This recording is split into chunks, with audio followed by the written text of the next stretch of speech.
Hi കാലത്ത് Appu school പോകാനായിട്ട് വന്നിരിക്കുകയാണ് കേട്ടോ. വണ്ടി കയറ്റി വിടാനായിട്ട് ഇത് ആണ്ട്രോ ദൂരെ ഓടി വരുന്നു കണ്ട. വീട്ടിന് പുറത്ത് കണ്ട നിറയെ സിമെൻറ്റ് ചാക്ക്, 2 ബോക്സ് നിറയെ സിമെൻറ്റ് ചാക്കുണ്ട് കേട്ടാ. വീട് പണിയാണ്. എന്ത് വീട് പണി കാണിച്ചു കേട്ടാ. കുട്ടികളുണ്ടല്ലോ ക്യാരം ബോർഡ് കളിക്കാനായിട്ട് ബോർഡ് സെറ്റ് വയ്ക്കാൻ മണ്ണ് നിറച്ചുകൊണ്ടിരിക്കുകയാണ് കേട്ടാ. എന്തിനാണ് സിമെൻറ്റ് ചാക്ക് പറഞ്ഞത്? അതാ റോഡ് പണിയാണ് കേട്ടാ. വീട്ടിനും പുറത്ത് റോഡ് പണിയാണ്. അതാണ് വീട്ടിനും പുറത്ത് ഇറക്കി വെച്ച് സിമെൻറ്റ് ചാക്ക്. ഉച്ചത്തിട്ട് വന്നപ്പോണ്ടല്ലോ വൈഫ് ഇതാ ക്ലീനിങ് പണിയാണ് കേട്ടാ ചെയ്തുകൊണ്ടിരിക്കുമ്പോൾ ആ ചോറുണ്ട് കഴിഞ്ഞു. ഇതാ കൊള്ളിച്ചാറാണ് കേട്ടാ. കൊള്ളിച്ചാറും മസാല കടലയും രണ്ടും ചേർത്ത് ഇതാ കയ്യൊക്കെ ചളിയാണ് പറഞ്ഞപ്പോൾ ഒരു 2 വായി ഊട്ടി കൊടുക്കണ്ടാ.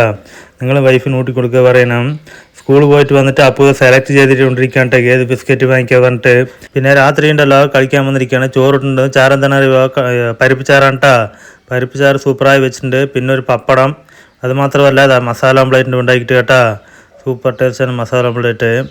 പരിപ്പ് ചാറിൻ്റെ കൂടെ മസാല ഓംപ്ലേറ്റ് കഴിച്ചാണല്ലോ അടിപൊളി ടേസ്റ്റാണ് കേട്ടോ. നല്ല ചൂടുമുണ്ട്. രാത്രി നിങ്ങളുടെ വീട്ടിൽ എന്താണ് സ്പെഷ്യൽ പറയണം. പുക പോകണം കണ്ട.